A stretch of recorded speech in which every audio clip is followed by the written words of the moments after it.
Welcome, everyone. Good morning, good afternoon, good evening, depending on which part of the world you find yourselves in. This is another of the excellent seminars or webinars of the International Manifesto Group. Today, we're going to be discussing the political crisis in Peru, causes and possible outcomes, as everybody is aware of what is going on there. I am Francisco Dominguez. I'm the head of the research group for Latin America at Middlesex University in London, in the United Kingdom. And before I move into it, I'll be talking about the panelists later on as I introduce them, and I'll give more information about them. But just at this stage, just to give their names, according to the order that we have, is Anahí Durand, Oli Vargas, Hector Bejar, Eliana Carlin, and Ben Norton. I just want to say a couple of things to contextualize and to set the tone, as it were, of what we may want to discuss. First of all, I want to report of solidarity activities in the UK about Peru, which I think is important, just to make people aware that as soon as the crisis broke out in Peru, the solidarity movement in the UK immediately put Peru on the radar, invited people to write articles, publicized stuff everywhere. And we have a very good connection with Labour Friends of Progressive Latin America, which is a group of Labour MPs. That is to say, we have a maximum exposure for any issue that we may want to raise. They have an internet site, which is called Labour Outlook, I beg your pardon, which publishes, material, information, details, campaign work, analysis, and so on. And there's been a few already on Peru. And we even had the privilege of having one article by Anahí Durand, which was published right away with a short video. And more important that we managed to to persuade the organizers of the Latin America Adelante Conference, which took place with Latin America Adelante Conference 2022, but it took place in January 2023, which is normally attended by between 500 to 700 activists, trade union leaders, MPs, journalists, and so on, which is quite an important solidarity conference in Latin America in Europe. I think it's the biggest one there. We had a very well-attended panel on Peru. So right away, people started to ask questions, express how to express solidarity and so on. So that is important to have in mind as a part of the activities that we want to undertake.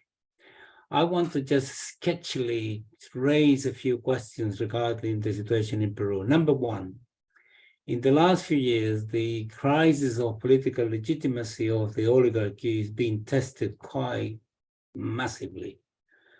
Not so much by mass movement, but certainly because of their own inability to sort out their own problems.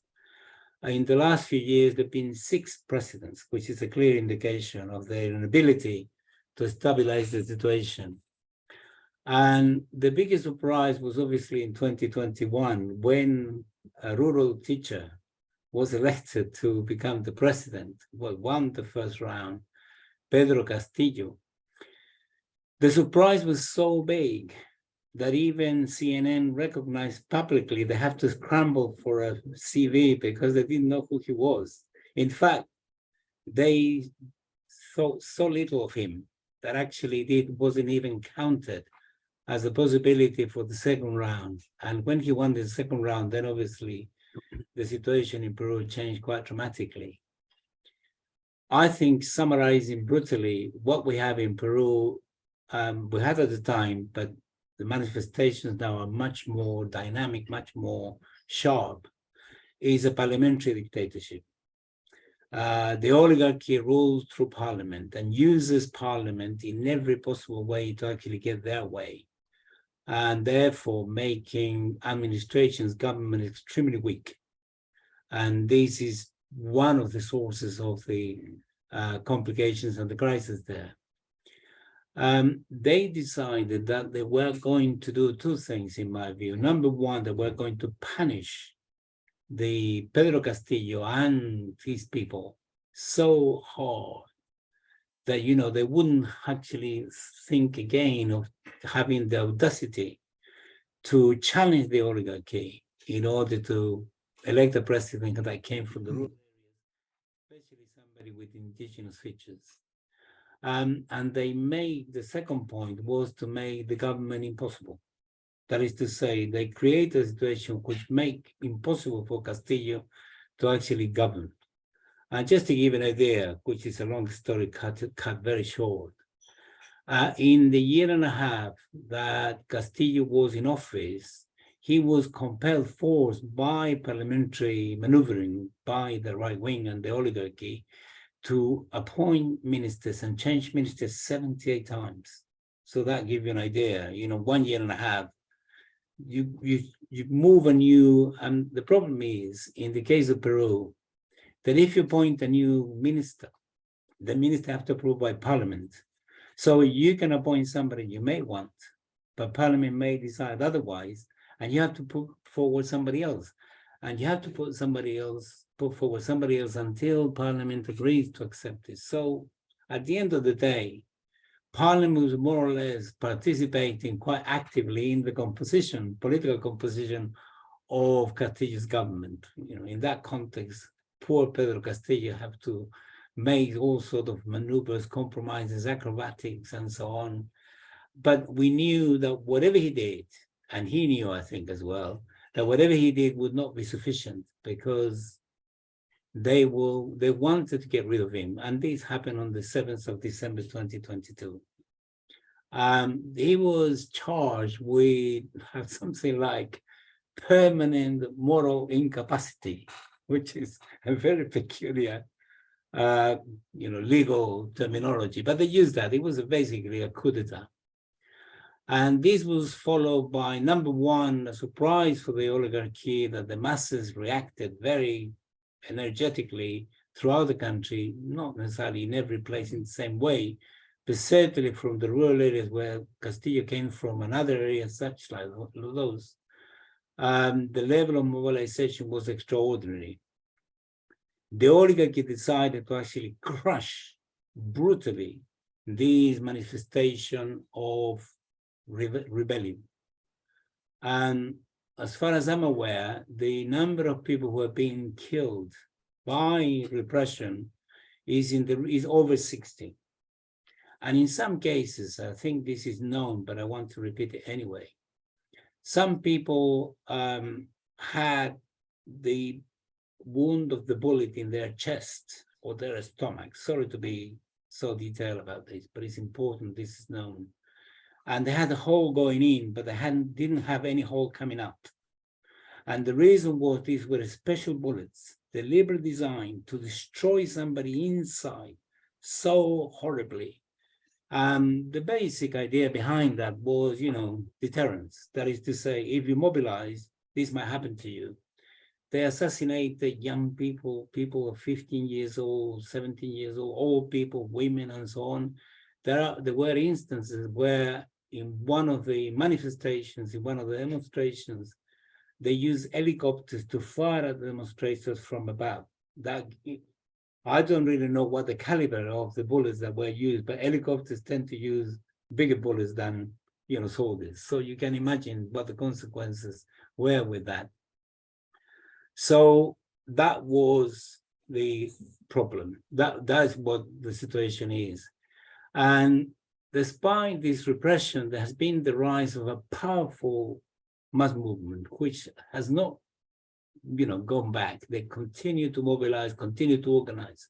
Their demands, as far as I know, can be summarized in 4 points that our Peruvian speakers might qualify that, add more. But if number one is the resignation of Dina Boluarte because she was not elected, and she was the vice president who betrayed her principles, and then she's been presiding over the repression of the population.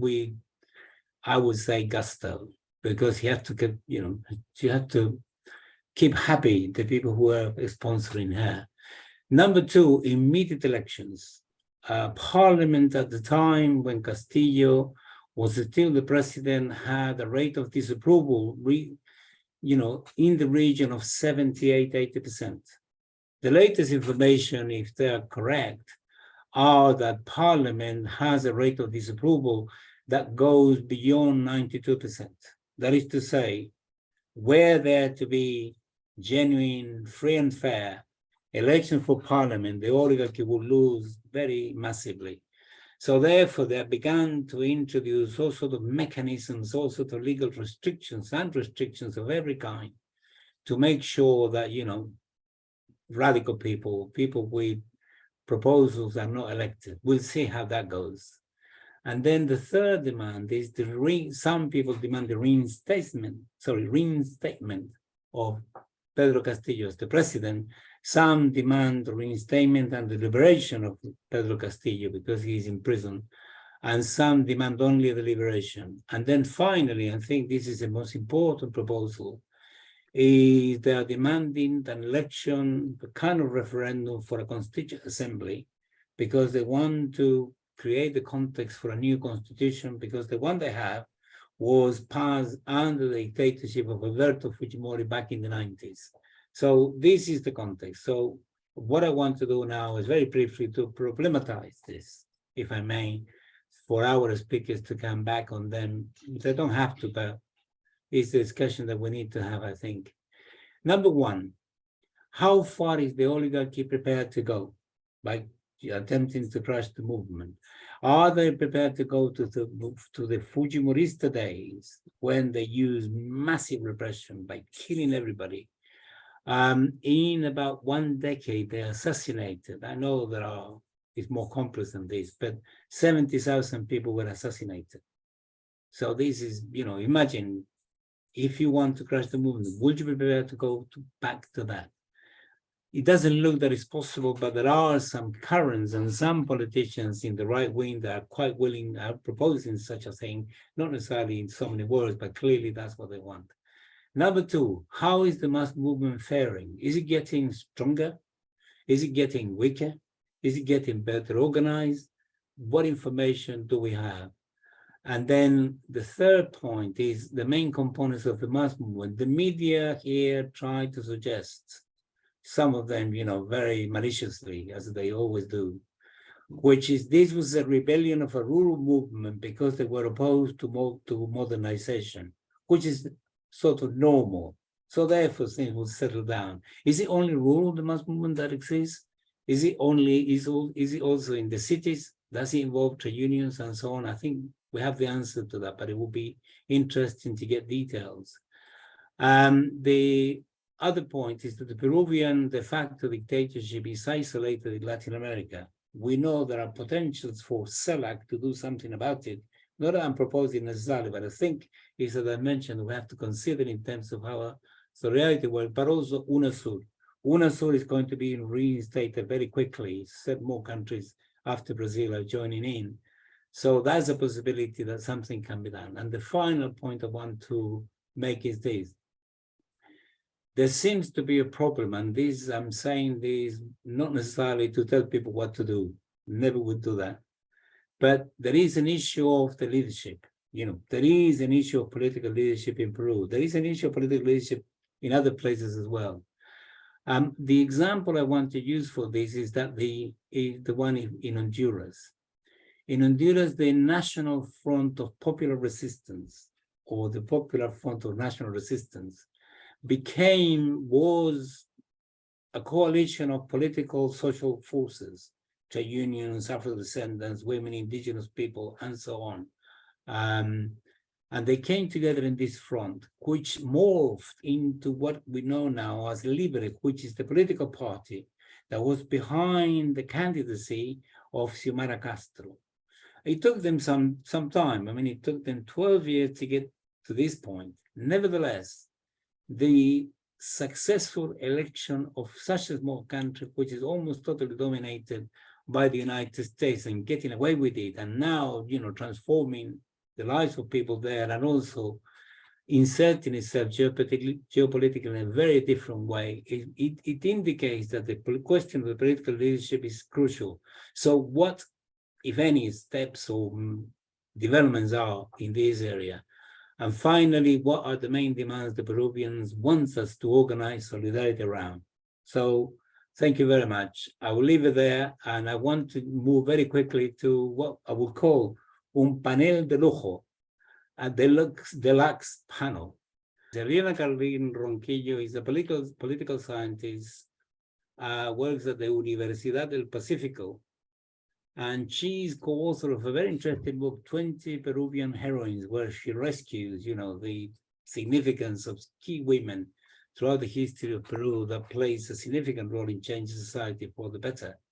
She's also a co-founder of One Peruvian Heroines, but also No to Keiko Fujimori, of course, the candidate. I've seen Eliana doing several interviews in many places, and we are very privileged to have her with us. Eliana, go ahead, the floor is yours. Adelante. Perfecto. Bueno, primero, Perfect. First, thank you for this opportunity to share the situation in our country. From Lima, hello to everyone. I prepared some notes regarding the current situation in Peru. I'd like to give you a scenario, a general scenario, the current situation, and so to prepare for other participants on this panel. It's a very exceptional panel, so we want to make sure they participate. As we know, at this time in Peru, we are dealing with a president that has not been elected. Not only not elected, it is a president has no following at all amongst the people. 90% of the population rejects her. We have a regimen, already 70 deaths, mainly by bullets. Beavers, as mentioned in the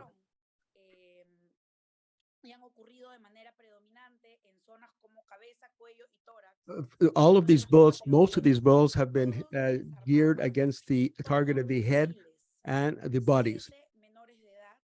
Some of them are minors, younger, others who are bringing health services to those wounded.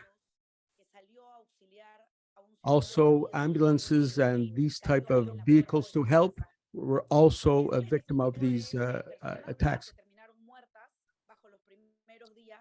In the first days, the number of people dead. The current president, in addition to, despite everything, she had the audacity against her. And she's using the fact that she is a woman without a number.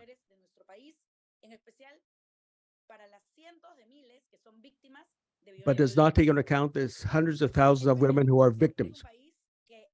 In our country today, and 2023 only, más de ¿cómo? Despite all these deaths, the words of the president, it's unacceptable. And us women, we are not allowing this to happen. And we have to share very second, Radhika, can you ask her to speak more slowly? Eliana, if you can speak a little bit slowly, please, for the translator.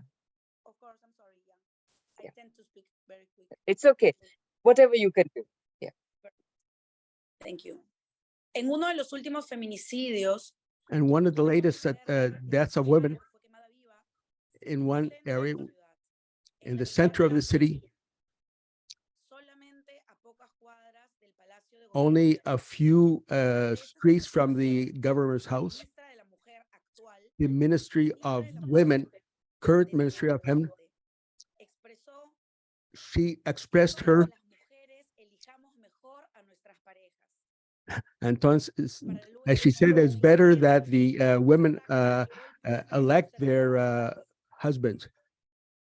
En este contexto, In this además, context, en que la ciudadanía está en pie de lucha, amongst the el citizenship, actual ministro de Educación the current Ministry of Education of she a comparar a las mujeres compared indígenas que protestaban the indigenous nations como animales, as animals porque no tenían dónde dejar a sus hijos because they didn't know, they mientras had no se place to encerraban en leave las their casas. kids to have them protected. Esto es solamente un ejemplo del tipo This de is just poder an example of de alto nivel en el of poder ejecutivo from que the hoy leadership of the está current government, más alto en the nuestro país, positions that have en been nuestro taken estado.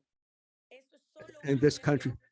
de dos One declaraciones example, públicas concretas de dos some ministros concrete de examples Estado. of what is happening. Lamento Nevertheless, informar que cada día hay declaraciones de esta every naturaleza day there are que reflejan statements un desprecio profundo that hacia las ciudadanas y ciudadanos de nuestro país. insulting statements against the Y esto citizens of our resulta, country. por decirlo de alguna manera, curioso, sobre todo porque durante el gobierno de Pedro Castillo, el During the régimen government of fue Castillo muy duramente criticado was very por seriously no contar criticized, con los denominados técnicos, supposed funcionarios y burócratas technicians, profesionales, functionaries, siempre civil service, preparados y con that- suficientes that he recursos, wasn't prepared enough desde la perspectiva occidental, por supuesto, by para the West gestionar un ministerio, para to gestionar have a una proper institución, cabinet para ministers gestionar una institución.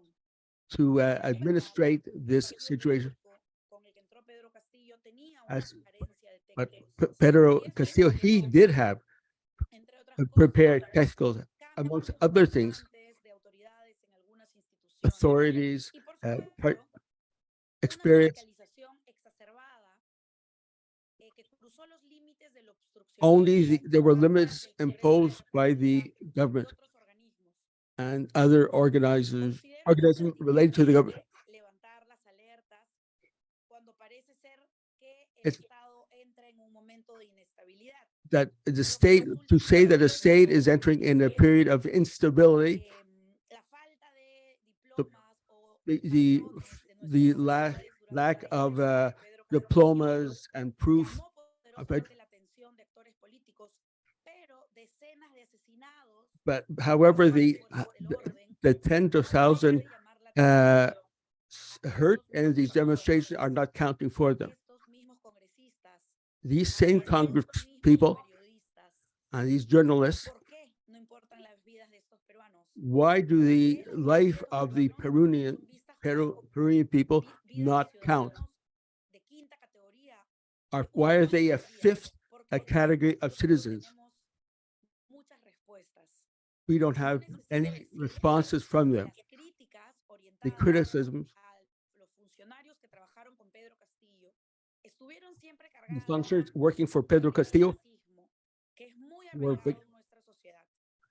were not Sobre treated todo properly in desde our el society. statu quo y sobre todo desde las élites limeñas que Only take into account the elites of that supervisan los in Peru, asesinatos de decenas de compatriotas y tens of no thousands solamente injured. todos estos compatriotas de origen indígena, All of those muchos people no tienen el español como primera lengua, who are como lengua indigenous materna, origin do not de las zonas de master, tierra cannot más speak Spanish properly. del país, que son los compatriotas que terminan siempre They're- ubicándose These en comments fuegos are cruzos, always fuerzas del being orden, accused by the forces of elementos order terroristas que también as azotaron being nuestro país. terrorists, etc., supposedly Siempre terrorists. los They- pobladores de estas zonas del país all the time, están siendo víctimas del they have Estado. been victim of the state, Él, especially native lamentablemente, peoples. ha sido la excepción.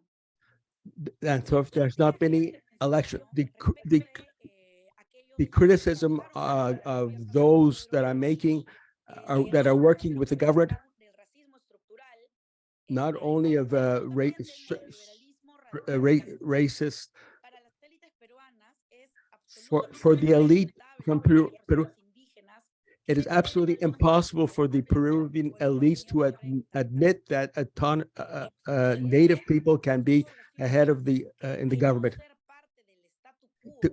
They cannot be not part of this neoliberal status quo.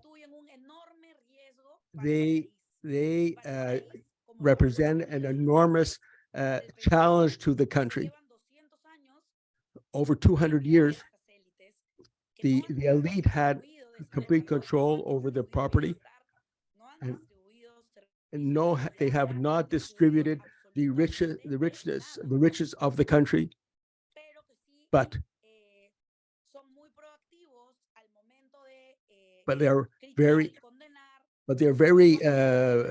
they talk a lot when it comes time to criticize the native people, but never to have accept them in the society.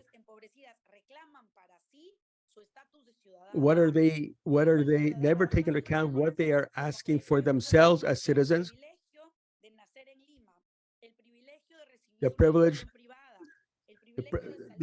to have private property, and go to visit other cities, to speak various languages, etc. And the citizens of Peru are now demanding their rights. They feel they're afraid because of the threats.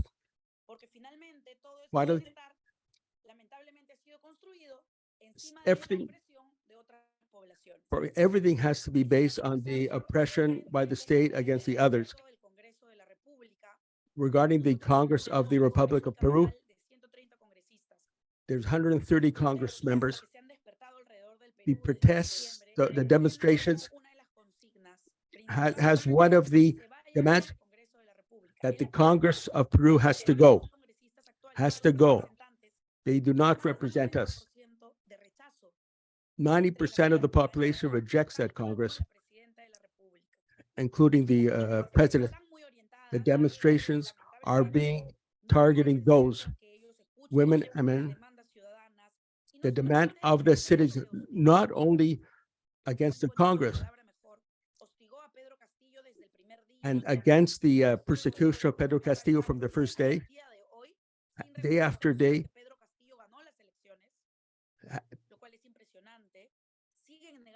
Pedro Castillo, his behavior has been very impressive, and the current government is the most corrupt of Peru in the whole history. Is the head, it's corruption. And as the Congress of the Republic,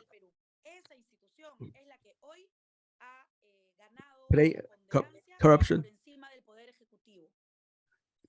that in practice, what we have formally a president, but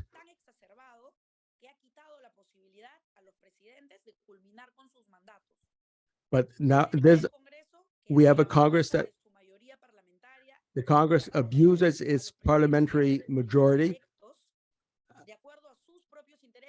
They're only interested in their own interests. It's a question, not a question only of ideological, political. It is a question of economic interests, and that is connected with neoliberalism.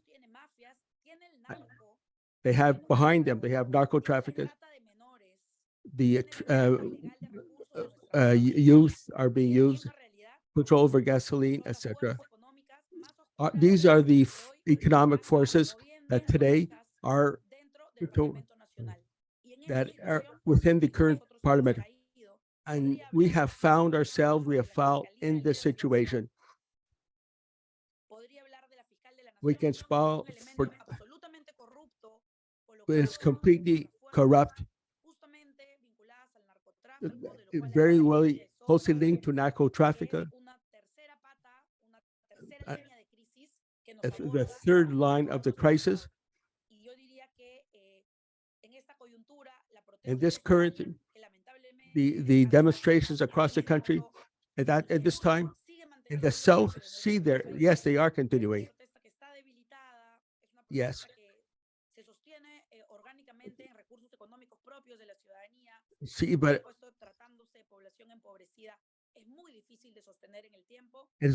thus it is very important, difficult for them to keep up that same standard of demonstrations or protests over the last few months.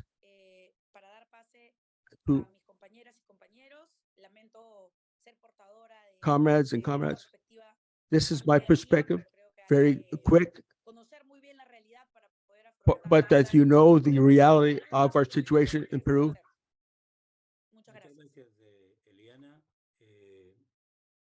I'm very sorry, Arnold, that I put you through some difficult tasks. No, but what I think the key points are quite clear. The situation is stagnant politically, and nobody's resolved any of the crises. The political situation in Peru continues to be one of the massive crises that the oligarchy cannot resolve except by exacerbating what they do, which is being more corrupt or being more dictatorial, which is not going to resolve anything. So we'll come back to you with some questions once we finish the panel, if that's okay. Is Anahí Durand there? Sí, ahora sí. Buenos días. Okay, good morning, buenos días. You're going to choose vas a elegir la opción en español, ¿no? ¿Empiezo? Tú vas a elegir la opción que te traduzcan al español, ¿no? Sí, sí. Are you in the right? ¿Estás tú en el canal correcto? Sí. Ah, perfecto. Entonces, bueno, déjame presentarte muy rápidamente. Muchas gracias por venir. Let me present you rapidly. We didn't have time before. Minister of Women and Vulnerable Populations. She's a sociologist. She has produced this excellent article for Labour Outlook in the UK, plus a fantastic video. But also, the work she's done in terms of organizing meetings, events, discussions, panels, so many. She's very, very busy defending democracy in Peru. Anahí, the floor is yours. Go ahead, please. Sí. Bueno, buenos días. Gracias por este espacio. Thank you for this Efectivamente, position. es muy importante para nosotros tener unos espacios It's de very diálogo important for ourselves internacional to have y this space dar a conocer lo que está to viviendo know, nuestro so país. people can know what's happening in our country. Yo quería, bueno, Eliana The previous speaker made some points. Solamente te quería decir que cuando hables lento. Parece que el limeño es muy rápido. Así que si puedes hablar con más lentitud, porque el traductor tiene que seguir el ritmo y no es tan fácil. Pero adelante, tienes tiempo. Muy bien, sí, ya leí el mensaje en el chat, así que I saw that in the voy chat. a hablar pausado. I will speak more slowly. A ver, yo Let's see. quería I'd like to una posición que pueda situarnos en el momento que present estamos a position that viviendo, situation currently in Peru. acertado. Y también creo que algunos Also, desafíos para la comunidad some of the challenge that we have for the international community that is facing us in Peru. To start, there are 4 months Duarte has been in power. We could see something rapidly. People thought that she would fall rapidly. No. She has been attempting to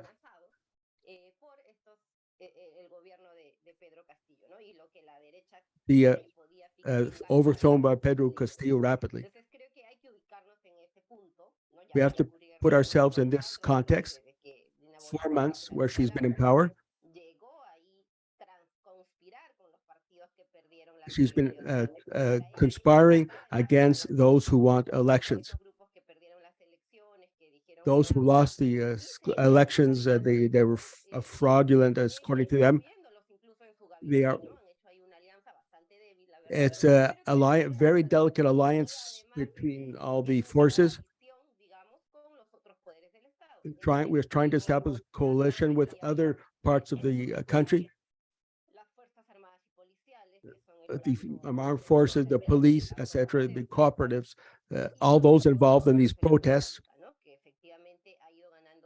There is effectively, this is converted into a parliamentary regime. Also, we have seen, we had a very important mass popular movement over the last few months. Right after the inauguration, massive demonstration against the Congress and against Gularte. A very important popular demonstrations, the most important that we have seen in the last 50 years. And also the platform. Gularte closed the Congress and carried out repressive measures against the people.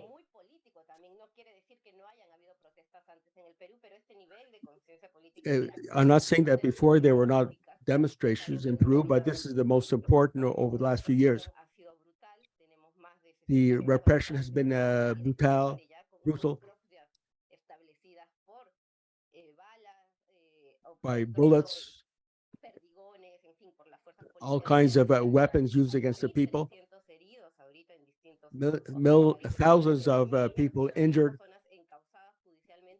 thousands of people arrested, in prison, in different cities, localities of Peru. It says that the protesters have gone down. However, yes, it has. The current situation, therefore, is very complicated. But even though it's gone down, the popular section of society have not given up. So on the one hand, you have the offensive by the Congress, by the leadership, and whether this government, whether it's on economy, political, are not able to govern.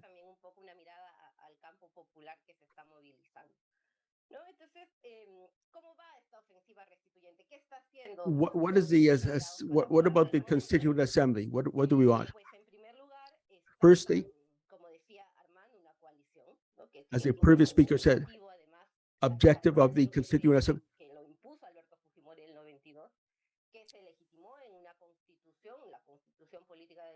we need a political constitution of Peru that does not include the Fujimorista outlook that ruled the country before.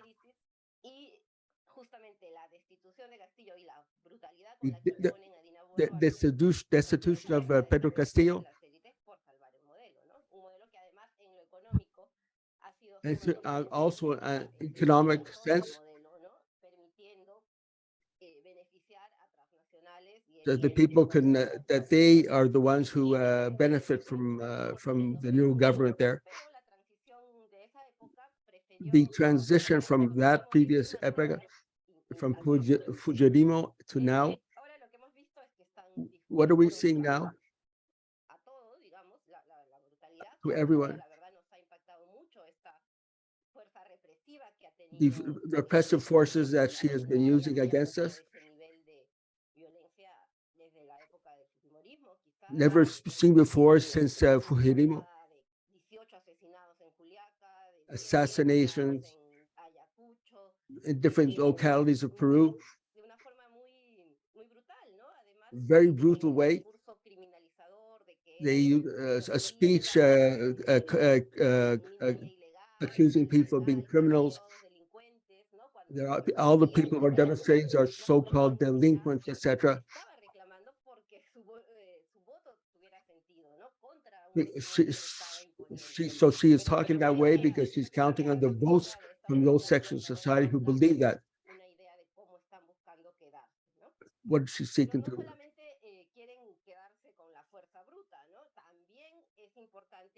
Not only did she use brutal force, also using legality through the Congress and the electoral law to remain in power. They have the majority in the Congress. And she feels, well, nothing will happen against us. She is looking for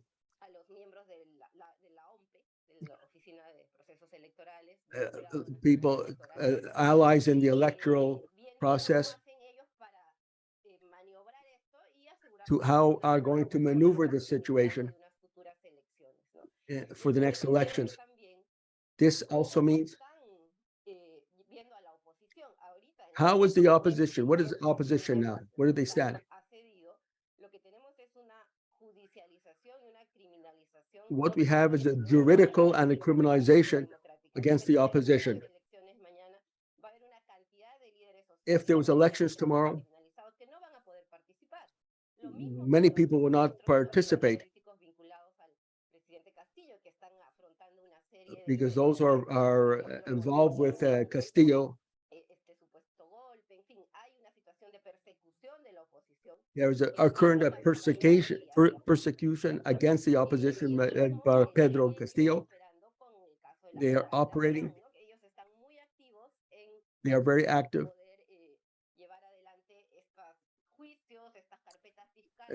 Go this juridical case, this court case against the opposition, and repress, suppress, and using juridical ways as well. Finally, and then she has a majority in this Congress they are using. So in order to remain in power,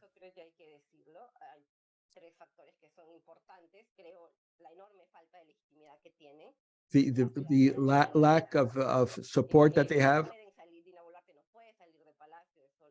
she cannot even leave the government's palace without being demonstrated against or attacked. They do not have capacity to rule. They cannot govern at this time.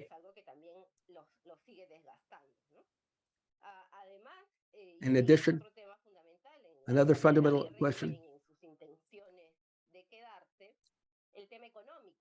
the economic question. They have no program for the economic problems. There's political instability, economic instability. The economy, macroeconomy is in bad shape. Third element for their plans at this time, their own contradiction amongst themselves. What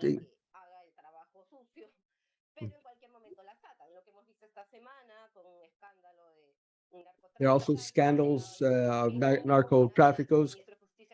One minister is linked to narco trafficker. There is a weakness amongst the ruling circles there. They just want the neoliberal economy. But finally, international.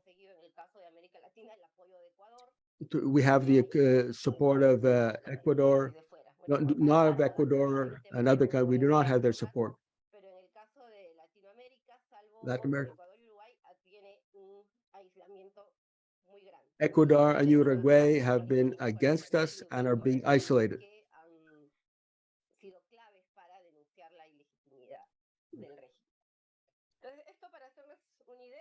Just to give you an idea,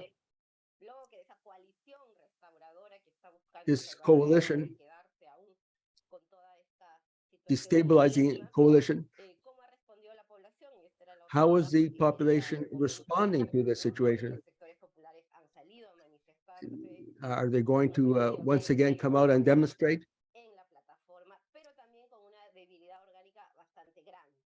There's a very weak weakness in organizing capacity of the opposition. based much of its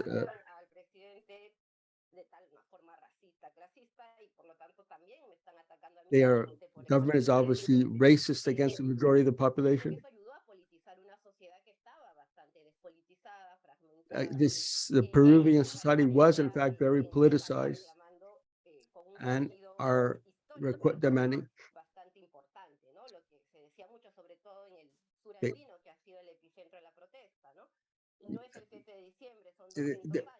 This current demonstration cannot be compared to what took place several years ago, 50 years ago.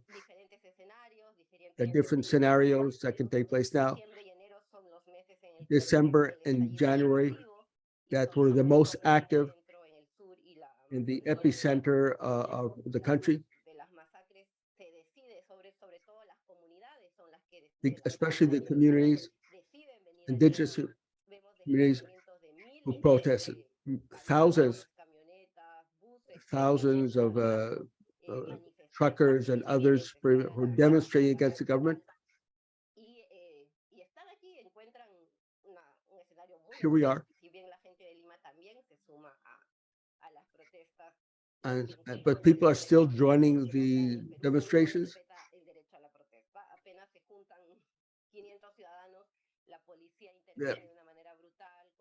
The police are still intervening in a brutal manner against those who are continuing to protest.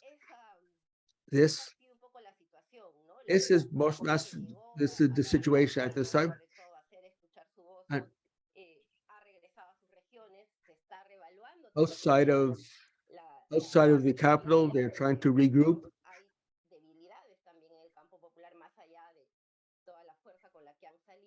The popular support, the different regions of the country, the opposition are taking different positions. There is no national leadership of the protests and the demonstration at this time.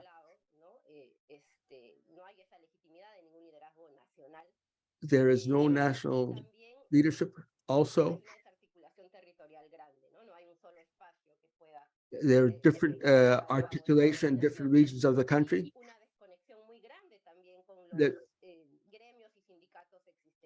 And also there is not a very close link between these demonstrations and the union leadership. And the union leadership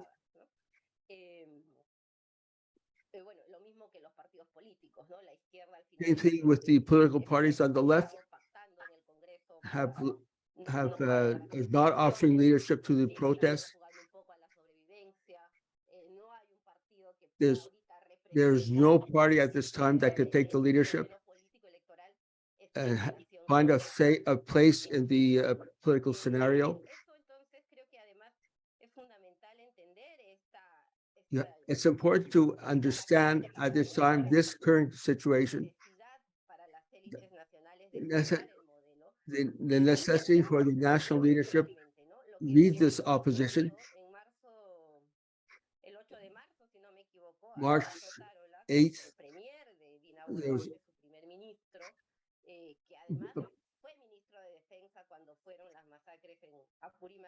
yes, the Ministry of Defense of Women in March 2000 was also responsible for the repression against the people. One of the methods of the protests against the possibility of the demonstration block the roads.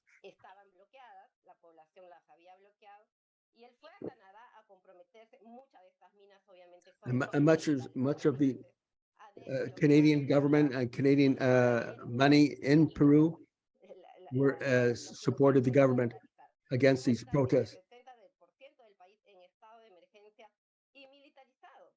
And everything is being militarized in order to block the demonstrations in Peru and protect Lima. Now,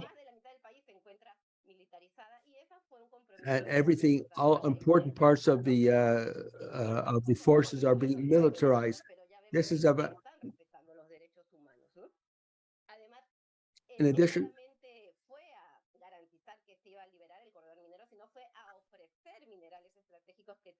and also do not able to offer any alternative.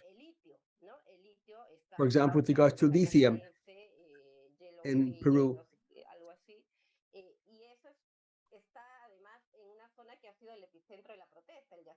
The lithium, controlled lithium, is the center of the protests as well. Some of the people have been assassinated in the border with Bolivia. That zone is very important. It's an illegitimate government. They do not have the faculty or the possibility. But now it is very dangerous what she is doing now. The objective that they have, it's important the Canadian civil society speak out against the violation of human rights in Peru. It's a government, it's illegitimate, that have a constituent assembly. She does not have any legitimacy at all. It should be raised in the United Nations. April 4th will be raised there. The democratic guarantees, the repression, Chavez's repression.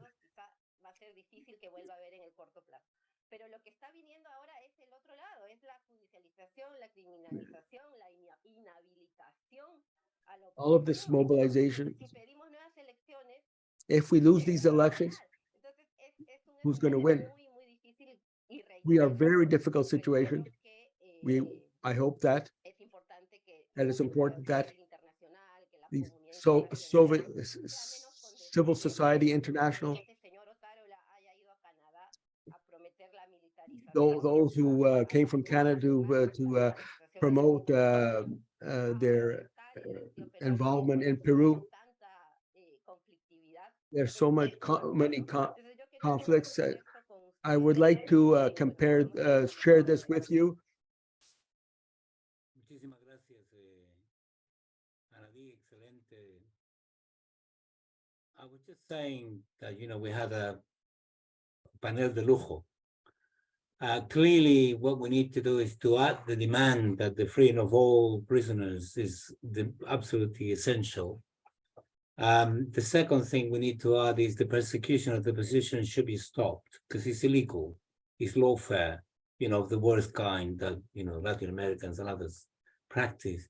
But also, I think a very crucial demand in terms of solidarity is the question of the end of the militarization of Peru. We don't want to go back to Fujimori, and we should use that as effective as we can. So thank you very much, Anahí, for that. I'm sure people have questions about this. I take it that Hector is not there. Is Oli available?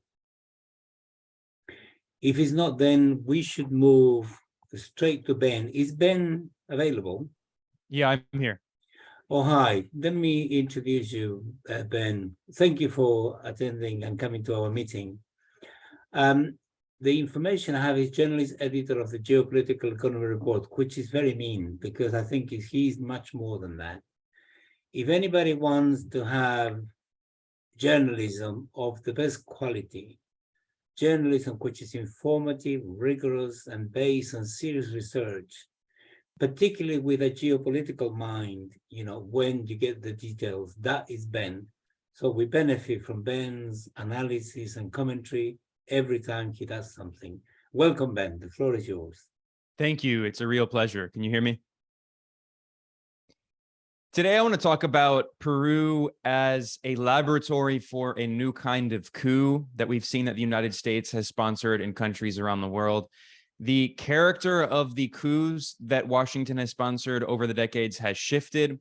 In the 20th century, particularly in the earlier half, the former half, and in the mid 20th century, the US carried out a lot of blatant military coups, you know, the more famous examples being, for instance, against Mossadegh in 1953, in Iran, against Jacobo Arbenz in Guatemala in 1954, and then one of the most infamous, of course, being the 1973 CIA coup against Salvador Allende in Chile, in which the military dictator Augusto Pinochet physically overthrew the government, bombed the presidential palace, and Allende was killed in the process.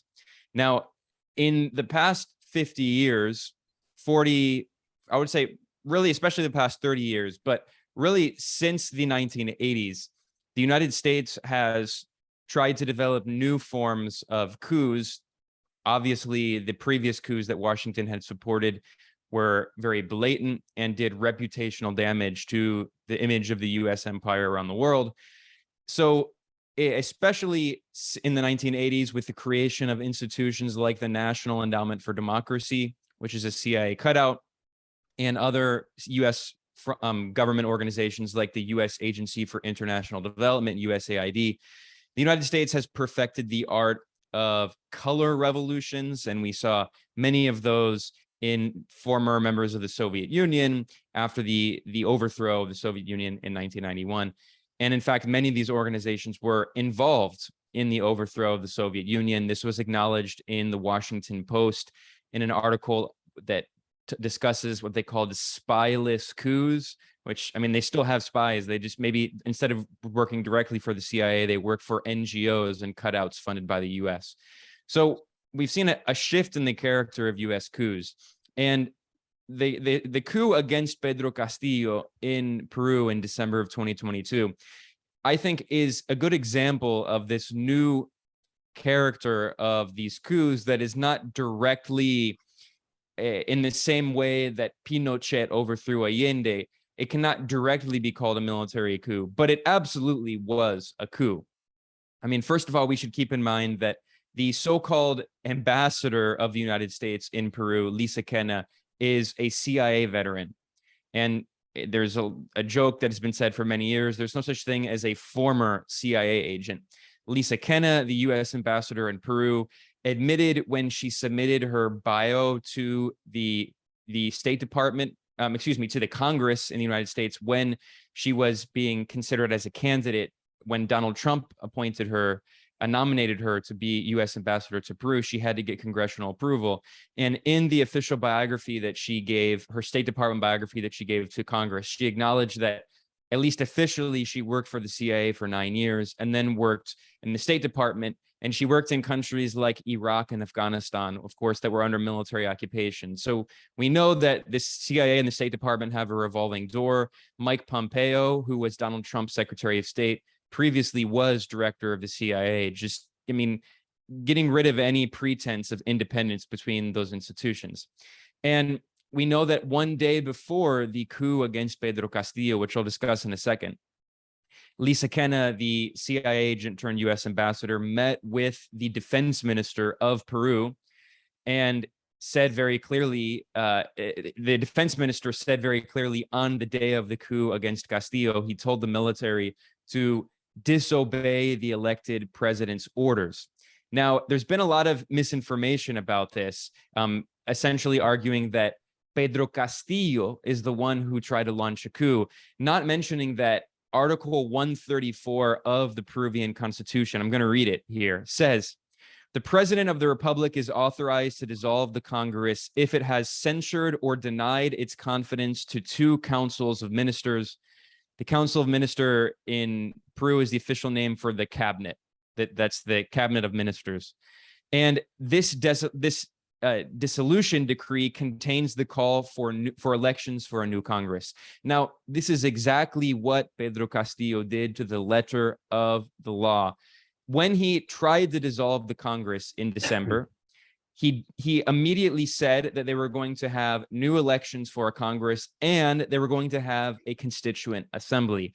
This was one of Pedro Castillo's main issues that he ran on when he campaigned for president, because in Peru, the country still suffers with a constitution that was written by an actual dictatorship, of Alberto Fujimori. Now, the golpistas, the right-wing coup plotters in Peru, accused Castillo, the victim of a coup, of trying to launch a coup. Well, in reality, what they're defending is a constitutional system, which is completely anti-democratic and right-wing, that was created by an actual dictator, Alberto Fujimori, when after he dissolved the Congress against the Constitution. Ironically, what Pedro Castillo was doing was entirely constitutional, according to the very same Fujimorista constitution that he wanted to change. Whereas when Fujimori successfully dissolved the Congress with the support of the military, unlike Castillo, who did not have the support of the military. I've never heard, by the way,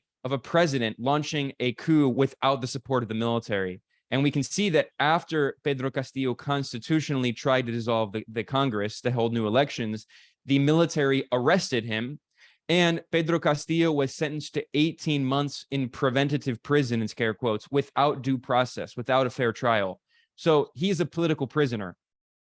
Now, the Fujimorista constitution was also written with the direct input of US officials and neoliberal economists. And the Peruvian constitution is a poster child for the Washington consensus. It was written by Chicago boys, and it's exactly what the United States would like to impose on the rest of the world. It is a textbook neoliberal constitution that basically prevents the elected leadership from implementing a popular economic program to develop the country. So the United States claims that Pedro Castillo was supposedly violating Peruvian democracy. And yet here we see that the United States is propping up this regime that has absolutely no democratic legitimacy. And I want to quickly go through the most recent poll from one of the leading polling firms in Peru. Now, this was conducted by the Institute for Peruvian Studies, the IEP. Ironically, the Institute for Peruvian Studies is backed by a who's who of Western neoliberal organizations. If you go to their website and look at who their funders are, I mean, it's actually pretty cartoonish. We're talking about the Open Society Organization, the World Bank, many different Western government institutions like from Canada, USAID, which is a CIA cutout. I mean, these are the Western imperialist organizations that fund the Instituto de Estudios Peruanos, the Institute of Peruvian Studies, that conducted this poll. And yet they acknowledge the fact that the Peruvian coup regime that was not elected by the Peruvian people has 91% disapproval. The Congress, that is, this is a unicameral Congress, the institution that launched the coup against Castillo. It has 91% disapproval and 6% approval, and 3% of people said they don't know. So this is a textbook example of an authoritarian regime that is anti-democratic. Similarly, for the unelected current leader, Dina Boluarte, who never participated in an election, never got votes to be president. Yes, she was vice president under Castillo, but a year before the coup, she left the left-wing Peru Libre party of Pedro Castillo, and she said that she never believed in the party's ideology. So she has always been a right-wing Trojan horse, and she has 78% disapproval and 15% approval, according to the study. Again, this is by an organization that was antagonistic to Pedro Castillo. The IEP represents the Peruvian bourgeoisie. I mean, they're not the voice of the Peruvian working class, and they acknowledge that this regime is completely illegitimate and undemocratic. Now, what's also interesting is if you look at the division of rural versus urban areas in Peru, you find that there is a little more support for Boluarte, the unelected president, in urban areas, especially in the Lima metropolitan area. But even then, we're talking about fewer than 1/5 of Peruvians who live in the Lima metropolitan area. So within Lima, which is, of course, is the wealthiest part of the country, and the neoliberal governments that have ruled Peru for decades have essentially only developed Lima and abandoned the rural areas, and maybe a few cities have had some development. But even in the richest area in Peru, in Lima, only 18% of Peruvians support Boluarte, whereas 72% of Peruvians in Lima oppose her. In other urban areas and other major cities, just 14% of Peruvians support Boluarte and 80% oppose her.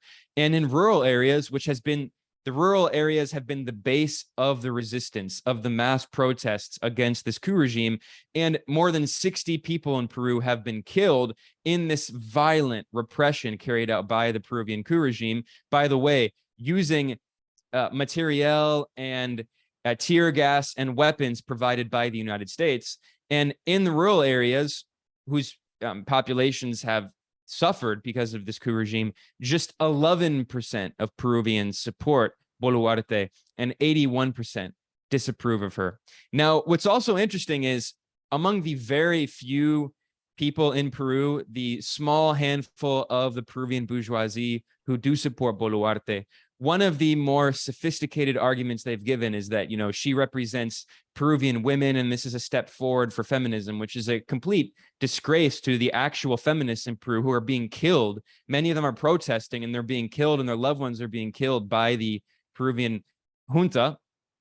Meanwhile, the irony is that this study shows that just 11% of Peruvian women support Boluarte and 79% of Peruvian women oppose Boluarte. Ironically, Boluarte, the supposed feminist icon, has more support among Peruvian men, although again, just 18% of Peruvian men, as opposed to 76% of Peruvian men who oppose her. So the point is that this is an undemocratic regime that has absolutely no legitimacy. And yet, I think something that's interesting about this development, I mentioned that the character of these coups has shifted over time. Now, there was a military element to this coup. The military disobeyed the constitutional president's orders and arrested him. And that was before, by the way, the Congress had this vote to impeach Pedro Castillo. And this is a legacy of the Fujimorista constitution written by the Fujimori dictatorship, which, by the way, carried out genocide that was funded by the U.S. Agency for International Development. There are documents from from USAID discussing how the U.S. under the Clinton administration gave millions of dollars to fund Peru's so-called family planning program. And they boasted, and actually to its shame, there was a United Nations conference that was organized on family planning around the world. And to its shame, they boasted of the Fujimori regime's family planning plan, which actually involved the sterilization of around 300,000 Peruvians, the vast majority women of indigenous descent. And many of them were sterilized against their will. They did not know they were going to be sterilized. Anyway, the point is that the Fujimori regime in the constitution, it turned the Congress into a unicameral system. And according to this system, if the Peruvian Congress can get a 2/3 majority vote, they can overthrow the elected president if they deem them to be morally incapable, physically or morally incapable. Clearly, that's a term that's very ambiguous. It can mean anything. So what this means is that according to the Fujimorista constitution, all the Congress has to do is get a majority vote and they can overthrow the elected president. Now, what's interesting about that is, yes, Peru has had 6 presidents in the past 5 years, which is a testament to the undemocratic nature of this ridiculous system. However, Castillo survived 2 other congressional coup attempts compared to other leaders who had not done so. When he tried, the day he was dissolving Congress constitutionally to hold new elections, it was the 3rd congressional coup attempt against him. Now, what's also an important detail about this is that I mentioned that this is kind of a new character, a new kind of strategy in these coups. I would say that one of the more similar coups that we've seen backed by the United States would, in fact, be a coup that happened in April of 2022 against Pakistan's democratically elected Prime Minister Imran Khan, in which we have photographic evidence showing the U.S. ambassador in Pakistan meeting with members of the parliament, clearly whipping votes to get enough votes to overthrow Imran Khan through basically the same process of a kind of parliamentary coup. And Imran Khan himself has said that he had evidence that the U.S. Embassy was working behind the scenes to whip votes, conspiring with the parliament to overthrow him. And there are public statements made by the Assistant Secretary of State for South Asia, Donald Lu, who also said that the United States was very angry with Imran Khan, particularly because, one, he did not tolerate the US to have military bases, and particularly drone bases. Two, because he had rapprochement with Russia, and actually Imran Khan was in Moscow on the day that Putin initiated special military operation. He didn't know that was going to happen, but he refused to condemn Russia. Anyway, the point is there are a lot of factors, but the point is that the congressional coup against Imran Khan has a lot of similarities with the congressional coup against Pedro Castillo in Peru. Both countries now are governed by completely undemocratic military regimes with a civilian face, but in both countries, the civilian face basically controls nothing. Boluarte is not the real power. The real power is the military and the head of the Congress, Jose Williams, who himself is a former commander of the military who oversaw war crimes. And there's many reports showing that he is linked to drug trafficking. And similarly in Pakistan, it's the military that's in charge, and the General Bajwa, the commander of the military, visited Washington recently to meet with top officials. It was not the so-called Prime Minister, Shehbaz Sharif, who was being investigated for corruption. The face of that regime is Bajwa. So, and these coups are very similar, and it's worth studying both of them. But what I want to end it here with is talk about a positive note. It's very easy to be very depressed. I mean, there have been massive protests in Peru, which do inspire confidence. The Peruvian people have not tolerated this ridiculous imported government, to use the term that Imran Khan has used in Pakistan. But I want to briefly look at a map of countries in Latin America and the Caribbean who have rebelled against this coup and have referred to it as a coup. I over at geopoliticaleconomy.com, I made this map of countries that whose leaders have expressed support for Pedro Castillo. Now, this, I think, does represent a historic shift. Whereas at the peak of Plan Condor, Operation Condor, in which in the 1960s and 70s, up until the 1980s, the United States backed a series of fascist military dictatorships across South America. At the peak of Plan Condor, the left was marginalized and exiled and murdered and imprisoned across these countries. But now what we see is the majority of countries in Latin America and the Caribbean have left-wing governments, and they have actually publicly spoken out against this coup. This includes the most populous countries in the region, excluding Brazil. Now, unfortunately, Lula, when he was not president when the coup happened in Peru, it was still Jair Bolsonaro, who himself had come to power because of US-backed coups in 2016 and 2018 against Dilma and Lula, respectively. The imprisonment of Lula on fake charges that were later dropped by the Supreme Court. And the UN Human Rights Committee has said that his political and civil rights were violated. But anyway, the point is that excluding Lula, who has not commented on it as president, and I think it's unfortunate, but he also hasn't supported the Peruvian coup regime. But excluding Brazil, the largest countries in the region, the most populous countries, including Mexico, Argentina, Colombia, Venezuela, and also Bolivia, have supported Pedro Castillo. In the case of Mexico, the second most populous country in the region with the second biggest economy, Andrés Manuel López Obrador, the Mexican president, has been very outspoken in support of Castillo, saying that he should not be imprisoned, that it violates his rights and he should be freed. In the case of Colombia, the new left-wing president, the first ever left-wing president of Colombia, Gustavo Petro, has been outspoken in support of Castillo and has said that Castillo was the victim of a coup, comparing it to the 1973 CIA coup against Salvador Allende in Chile. And similarly, in Bolivia, we've seen very strong statements from both the president, Luis Arce, and the former president, Evo Morales. And of course, in Venezuela, Nicolás Maduro, the constitutional president, has likewise spoken out against what he has referred to as a coup. And in Argentina, the words have not been as outspoken. They have not referred to it as a coup. However, the president, Alberto Fernandez, has said very clearly that Pedro Castillo was illegally imprisoned and should be freed. And I should mention that Mexico, Argentina, and Colombia published a joint statement in which they condemned the imprisonment of Castillo and said he should be freed. Now, Nicaragua's Sandinista government has openly referred to it as a coup. And another welcome development is the new left-wing president of Honduras, Samara Castro. She has been very outspoken, honestly, probably the most outspoken of all. Her government, from the week of the coup in December, referred to it as a coup. And I think the reason for that is very clear.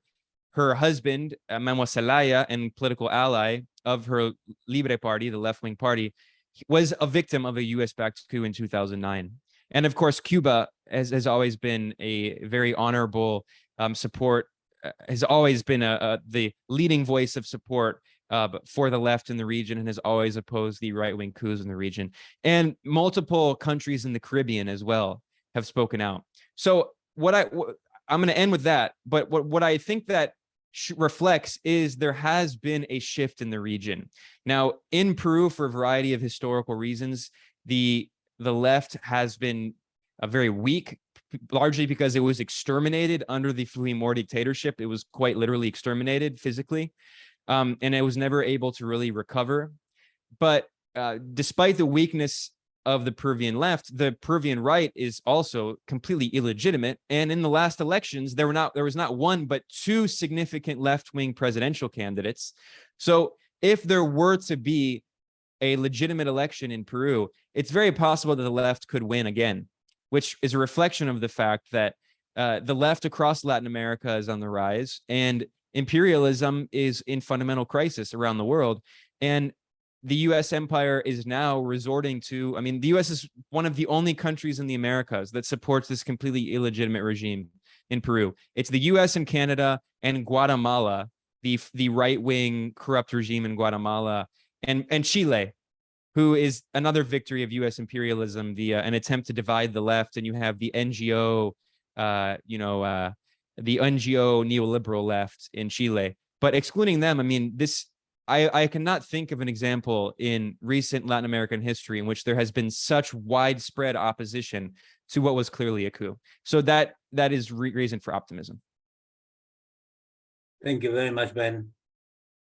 As I threaten you with excellent, very geopolitical, very thorough, research-based and quite interesting. Just to say that the United States was obviously involved. I remember, as a matter of anecdote, that Michelle Bachelet was interviewed on national television in the United States once. She was not the president any longer. And she asked the question to the journalist, said, "Do you know why there are no coup d'etat in the United States?"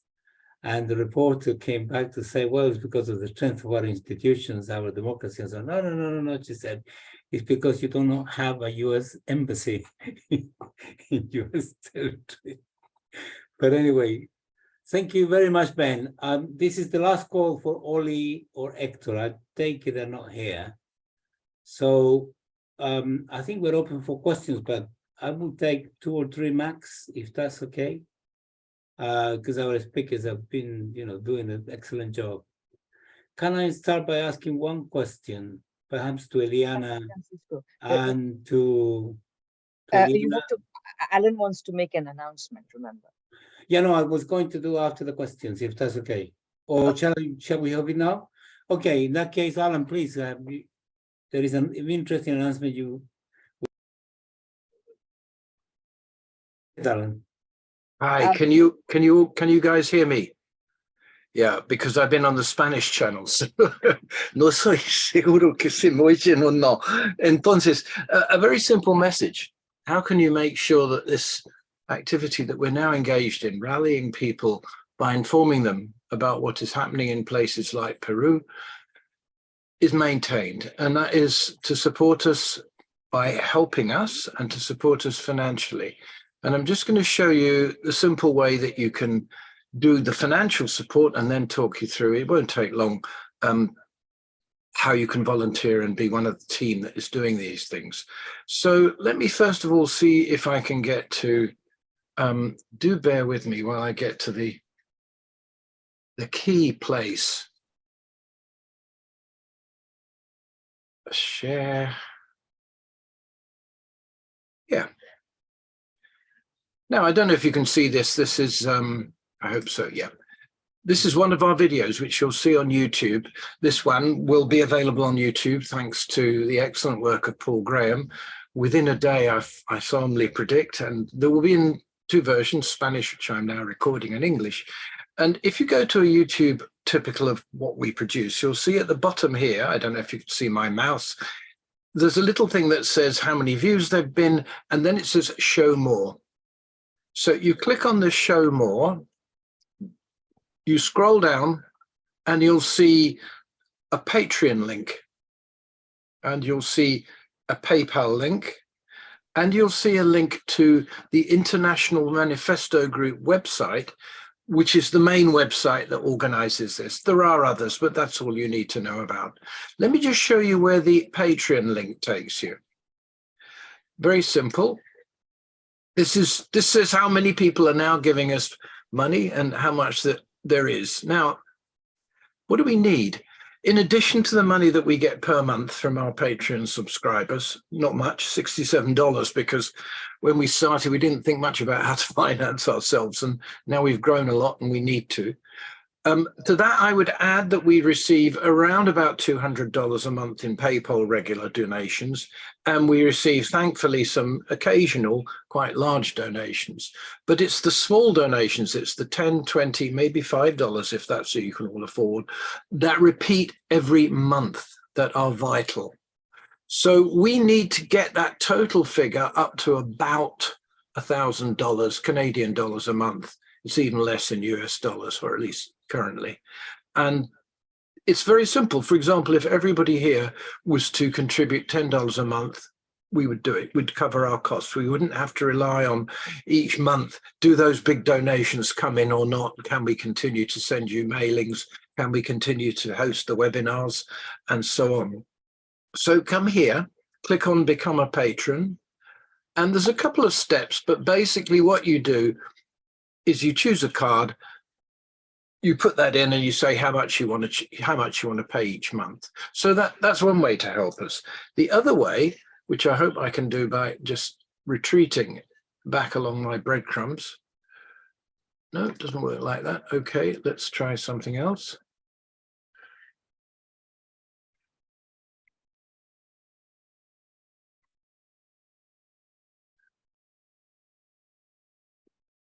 I'm trying to get you to the donate page of our International Manifesto Group without success. Here we go. Click on this or at, and you're taken to the donate page of our website. And again, you can either get to Patreon or you can get to PayPal. Now, we're aware that there are many problems with PayPal, and we will be substituting that for a different payment system, which is Palestine friendly for a start, which PayPal is not, and which is also specializes in not-for-profits, and that's called IATS. So if you don't want to donate via PayPal, which is where this left-hand link takes you, then by all means contribute for now via Patreon. Or, of course, as you'll see up here, you can simply send us a check. By the way, if you pay tax in Canada, we can issue a charitable receipt. And we believe it may be possible to issue charitable receipts also that are valid in the USA, and we're looking into that. That's basically what we're asking you to do. It's very simple, and it's not much, given the problems there are in the world, how bad they're getting and how much worse they're getting, and how little you actually have to do to make that possible for us. So that's me, I'm done. And if you'd like, oh yes, if you'd like to volunteer to help, we have a little web team that puts things out every day on our news and analysis site, New Cold War. It's very easy. A couple of hours in one day of the week is going to add to the work of that team and would be greatly welcome. Would also give you a few skills which you may find later useful in life, or even, who knows, in business. So that's it. Thank you very much, and we look forward to hearing from you. Bye. Thank you very much, Alan. So please, those who heard the information and got the message, please contribute as generously as you can. It's important to maintain forums like this, you know, working and disseminating the information about the things that matter in the world for us to try to contribute to building a better world. So thanks very much for that, Alan. I was wondering whether either Alan or Radhika, before I go for the final part of the webinar, whether there is any information regarding coming seminars or webinars that could be planned, which would be an interesting information to have. Because, you know, the IMG, the International Manifesto Group, has a lot of interesting stuff that it does regularly. So Radhika, Well, perhaps. Sure, I'll just say that we are putting together several webinars. Please watch out for an announcement of a webinar on Russia, which is very special because we have Russians themselves who are in Russia, whose ability to talk to the rest of the world has been interrupted. They will be discussing amongst themselves, and they're not all of the same opinion, but they'll be discussing amongst themselves the new situation in which their country finds itself, both domestically and internationally, both economically and politically. So, and we expect to hold it 2 Sundays from now. Look at that. This is what is coming. So thank you very much for that. That should whet your appetite, not only to contribute now generously, but also participate and get more people in. So can I go back finally to the questions? I mean, I have a couple of questions to Ileana and to and also to Anahí. And the question was, why, number one, why this fragmentation between the indigenous population and the trade unions and the urban side of it? And is it getting worse or better? And what could, if anything, be done about it? Perhaps Ileana? Yeah, so that's a very good question. Maybe I can answer this one in English. So Go ahead. I don't speak as fast in English as in Spanish. So yeah, so first of all, I think so we come from a very, very deep economic crisis caused by the COVID-19. If we talk about the economic sectors of our country, we have only 30% for formal businesses, and 70% of the population work in an informal manner. Whether they sell stuff on the streets or they try to have like a small business, but completely outside the formal area. I don't want to say like outside the law, because being poor is not illegal, and trying to survive in a country like this that actually doesn't give you the opportunity to have a formal business because like the prices are just so overwhelming. It's just unfair to call this kind of surviving strategies like being like outside the law. But the reality is that we live in a deeply informal economy, and of course the pandemic has hardened the poor population like in a more aggressive way. So that I would say that's the very first problem, that we are in a very difficult economic moment of the country, and of course that impacts deeply the social movements and the possibilities to articulate. But also I would like to mention or to build over what Ben just said. So in general, like the leftist sector and the social movements, both in the rural areas and the urban areas, have suffered from such a brutal violence, both from the state and from the government during Fujimorism, during the regime, the dictatorship of Fujimori, that have been killed basically.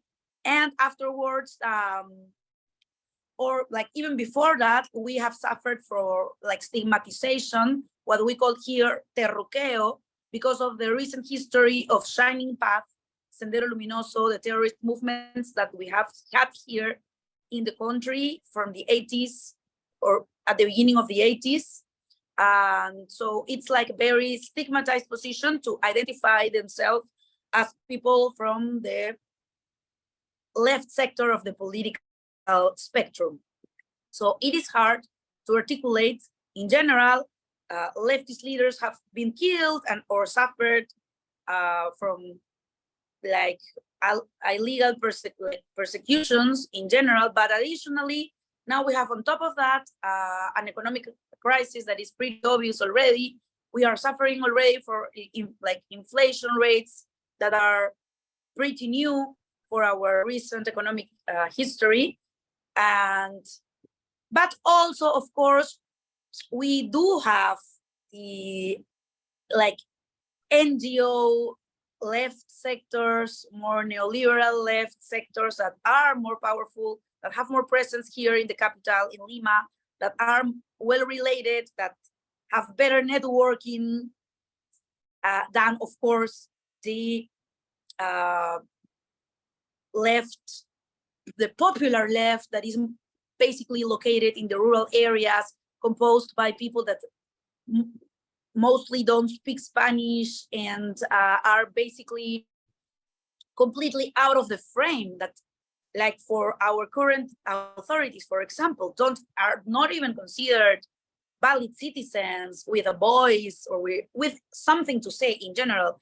And as Anahí said, this is not something new. This has been going on for 201 years already. So I would say that that's the situation, and we have, of course, different movements around the country, and it is also even hard to find, I would say, common references. This like except for like the majority call now for like general elections and to just get Dina Boluarte out of the government. That I would say that's the common point that everyone shares right now. Thank you very much, Eliana. I know that Radica is indicated also, Kyle, but I want to ask the same question in Spanish to Anahí, just to make sure that Anahí had the chance. Anahí, le pregunté. I'd like to ask you this question on indigenous movement and unions. What is actually happening at this time?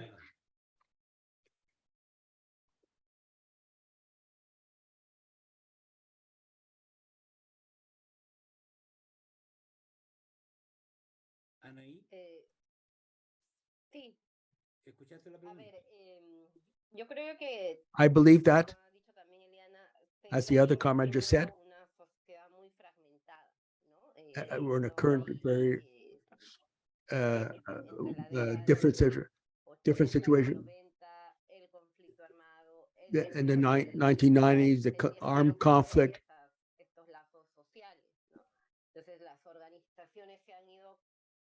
These organizations have been mainly local, territorial. And I believe that this situation has not changed yet.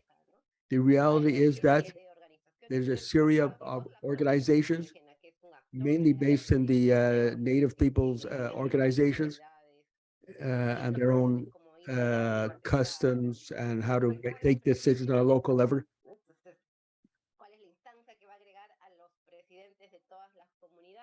And now the issue is to how do we get the presidents of the local communities. I believe in different organizations, so the Agrarian Congress. There's a very important fragmentation of the organization at this time. There is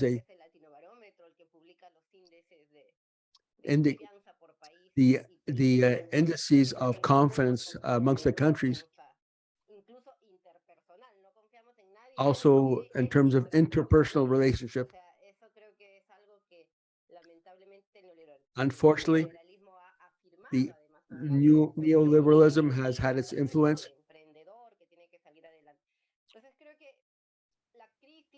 The crisis and the voice amongst the people puts forward we cannot confront this regiment in this way.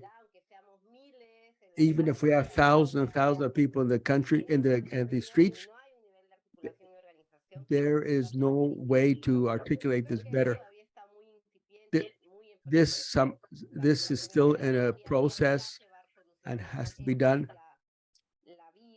This is the road for us and the popular leaders of the local communities. How are they now? For example, the trade unions have 80% are 80% have to be 13% only of the union are people in unions. So it's through the local community organizations that we have to organize. We have to wait for a better situation.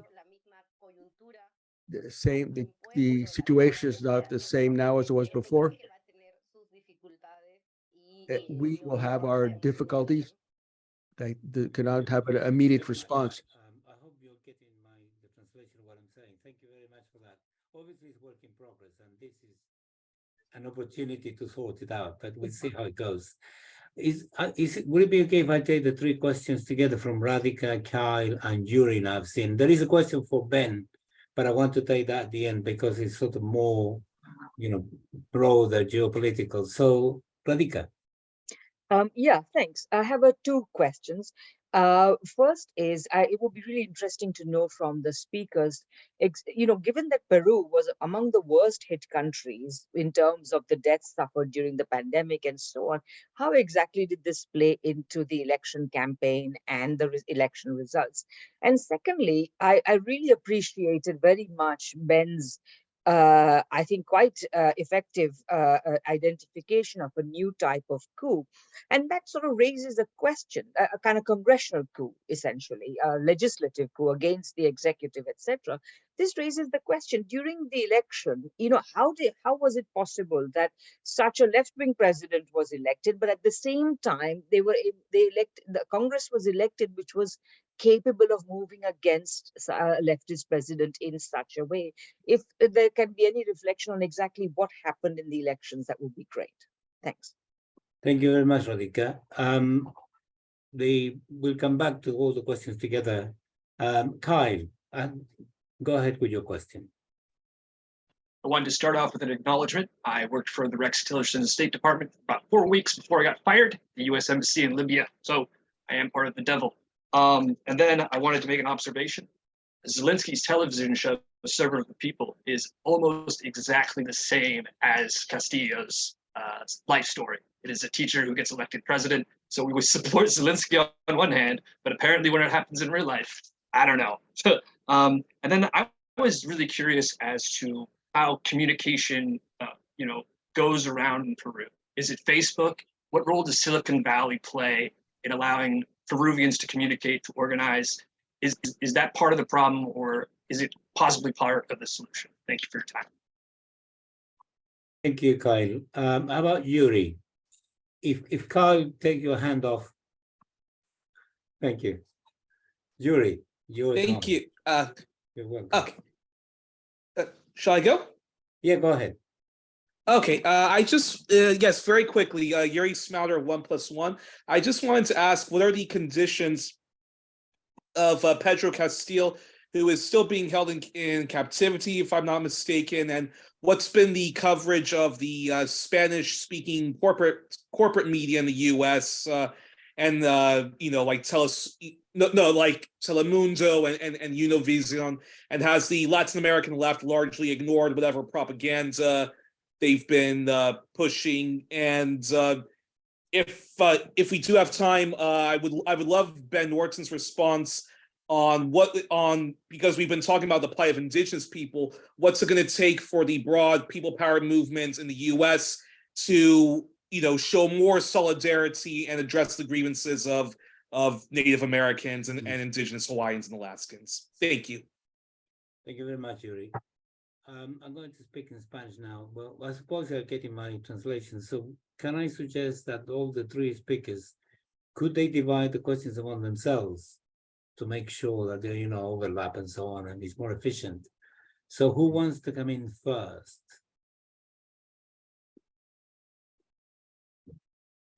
Si quieren, yo podría empezar porque tengo que retirarme en unos minutos. I'd like to deal with 1 or 2 minutes. Quería responder este tema de los medios, ¿no? I'd like to respond to this theme of the media, social media. It is fundamental for us.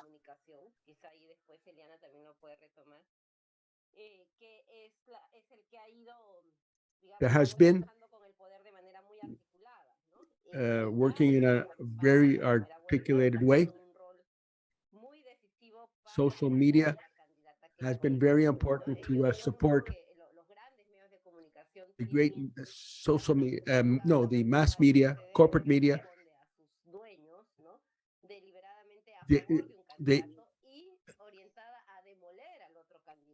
These corporate media were very active in demolishing Pedro Castillo while putting forward in a positive way the right wing.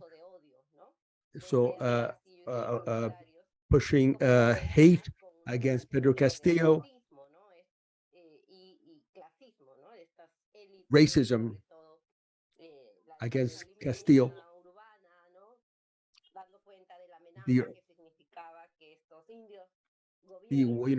talking about these Indians. This continued during his government. Pedro was against using the state police. The mass media, corporate media cut this information off.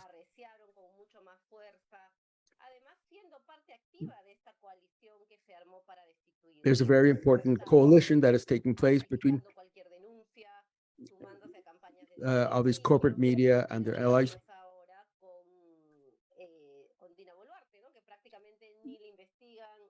They say anything that they like with regards to Castillo, and they don't investigate their journalism, their work.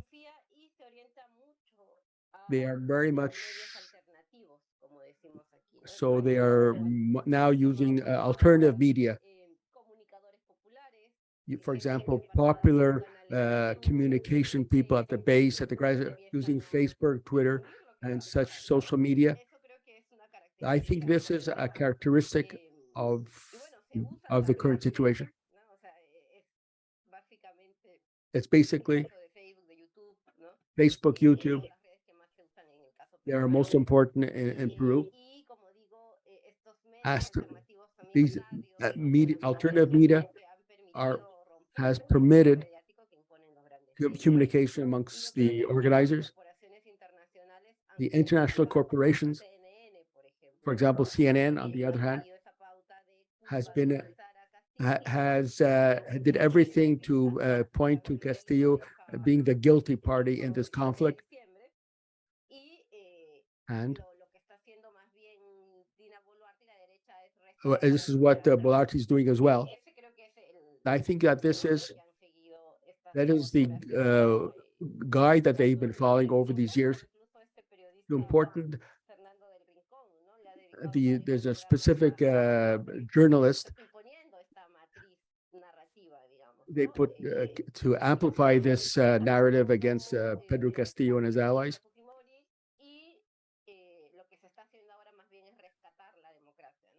And I guess against what we're doing is trying to save democracy. These national mass corporate media,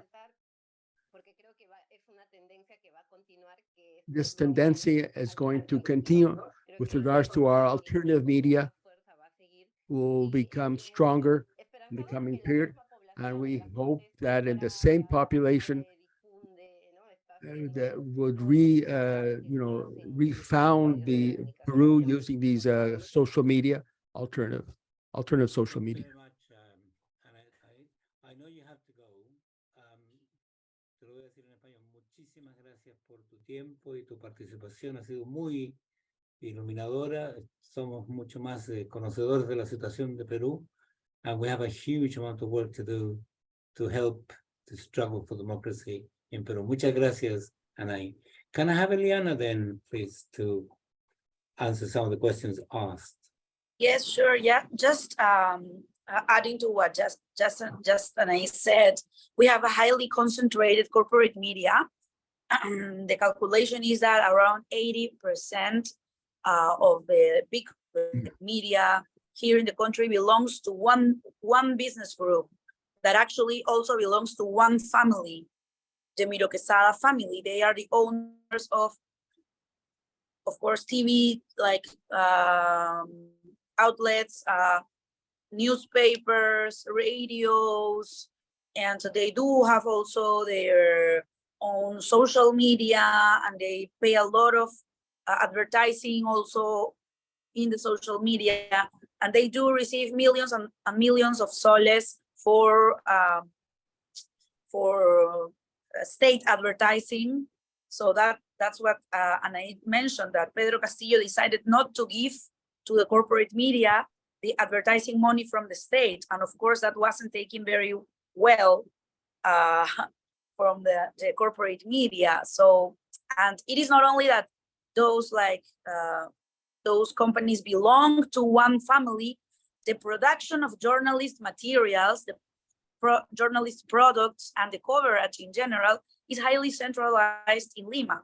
So almost every journalist product that we see on TV is produced in Lima. And that's also why during the general campaign in 2021, the one that was won by Pedro Castillo, it was a surprise for like people in Lima in general. And of course, it was a surprise for all the serious and most important prominent journalists here in Peru that Pedro Castillo was the one that went to the second round or the ballotage with Keiko Fujimori, because they barely knew his name. They barely knew who he was. They remembered him, you know, because he led mobilization of teachers, of public teachers, because he was the leader of the union in 2017. And I remember at the time that Pedro Pablo Kuczynski, that was still the president at the moment, didn't even authorize the Minister of Education to receive him for a meeting, because they didn't recognize him as a legitimate leader of his own union. So they didn't let him sit down on the table with the Minister of Education at the moment. So because there was a report from the Ministry of the Ministerio del Interior, so the head of national security, that said that he has had links with Shining Path and terrorists. And so they didn't even allow him to sit down and have a conversation with the authorities of the country. So that was Pedro Castillo. So that's why, like, after a very, very polarized campaign for the first round of the elections in 2021, it was almost like people in Lima couldn't believe that he was the one that was going to run against Keiko Fujimori. Of course, because the media here in Lima didn't show us that candidate that was actually putting together huge rallies, because all the other candidates decided to run the campaign basically on the social media with the excuse of the pandemic and stuff like that. And they thought it was going to be enough. They thought it was going to be enough to invest tons of money in the big media here in Lima. And it wasn't enough. So Pedro Castillo mobilized people in the rural areas and very strongly in the southern area of our country. It's a different topic that the pandemic was the best excuse for the state to banish from many places in the country, especially in rural places. So we already have a weak state, and the state disappeared from many places in Peru. So I think that, of course, the context of the pandemic was very important, because Pedro Castillo was able to move like quietly for the eyes of Lima. But of course, it was a huge movement in the other areas. And of course, as always, Lima is never looking for what is going on in the rural areas. Lima is never paying attention on what is going on outside our own limits of this terrible city. So yeah, now the alternative media or the social media are very important actors. And of course, the Congress and the rightist political parties are always basically speaking like very outspoken against the independent media and against what do we call alternative media here. Yeah, because they consider them enemies of the state and enemies of the system, and they are seen as a dangerous actor for the status quo here in Lima. So I would say that social media are mostly part of the solution, but of course, well, this is something that we are still working on. So that's what I wanted to say about it. Thank you very much, Eliana. I think we'll continue to examine this part of the surprise, because it was a surprise for everyone. I think Peruvians and ourselves will continue to find out new details, but thank you very much for that insight. Can I then come back to Ben? I think it's a very good question. I have a question for Ben, he says, I'm reading literally from Katerina Lai. There are changes in the continent financial systems, new currency, new alliances, Dilma, new position, etc. Can the shift away from the dollar help by isolating legal governments such as the Peruvian one? Ben. Great. Yeah, I'll respond to that, which is an excellent question. And I'll very briefly respond to the other questions that were asked that weren't addressed. So Radhika had a good question about the Congress in Peru. I mean, we should also understand, other speakers have mentioned that studies have shown that the Congress is the most corrupt institution in Peruvian politics. And that explains why it has 6% approval. And I should mention that even the week that Castillo was overthrown in December 7th of 2022, another study had shown that at that moment, the Congress had 7% approval. So it's not something new. It's not just because of the coup. It is well known among all Peruvians that the Congress is a bastion of corruption. And the way you get into Congress is you buy your way in. And this is not even just speculation. There have been numerous scandals that have rocked Peruvian politics. A well-known example is the so-called Mamani Videos scandal, which is named after figures who were involved in this corruption scandal, including the son of Alberto Fujimori, the former US-backed fascist dictator who's in prison, and his children are part of a political dynasty. And his son is actually also in prison because he was filmed on camera bribing other Congress members, he was a member of Congress, to vote against the destitution process against Kaczynski, the former right-wing president. So essentially, the way that Congress works in Peru is you buy your way in, and it's the elites in Lima, the Peruvian oligarchy and bourgeoisie, and then they just basically, I mean, it's similar to the US Congress, which has a similar approval rating. They just vote with whatever their sponsors want them to go along with. And it was clear from when Castillo won the election, which was a surprise to so many people, it was clear from the beginning that he was going to face significant opposition because the Peru Libre Party, and then he had other left-wing parties, although that alliance split, and then he actually fought with his own party. It was a mess. But anyway, the point is that from day one, it was clear that the left had a small minority within the Congress. The right wing always had a supermajority in the Congress and tried to prevent him from doing everything from day one. Now, in terms of the observation about Zelensky in Ukraine, it's a very funny and an apt comparison. I mean, Zelensky, who is an actor, he became famous because of his TV show Servant of the People, which was funded by Kolomoisky, this billionaire oligarch in Ukraine. And then this is the oligarch who funded the media corporation that made his TV show. And then after Zelensky ran for office, creating a political party named after his TV show, Servant of the People, and his political party was funded by the same oligarch Kolomoisky that funded the TV show. So the difference is Castillo was actually the character that Zelensky, the actor, played on TV. Castillo was a poor teacher from a rural area representing the majority indigenous descent population. And of course, that was what was such a big threat to the oligarchy in Peru, which has governed the country for decades. And I should point out that, I mean, there's a class element strongly. I mean, that's what makes the oligarchy. It's the capitalist class, but there's also a racial element. Several of the last presidents in Peru, going back to the 90s, have been of European descent. In the case of Kaczynski, which is clearly a Polish surname, and there are others with German surnames. And then, of course, Fujimori, who's of Japanese descent, and his family is very wealthy. So the indigenous descent majority in Peru have been excluded largely from the political process. Now, as for his conditions in prison, there have been very few interviews with Castillo. There was one interview that was done by a small left-wing Spanish alternative media outlet called El Salto, and they were able to communicate with him through his lawyer, who's the only person who's been able to communicate with Castillo. And I'm going to read a quote from this interview. It was in Spanish, but they were asked about his conditions, and he said, and if he was able to communicate with his family. And this was a report published in February. And he said, no, this is Castillo speaking through his lawyer. No, I have not been able to communicate with my family. I don't know how they're doing, and I hope they're okay.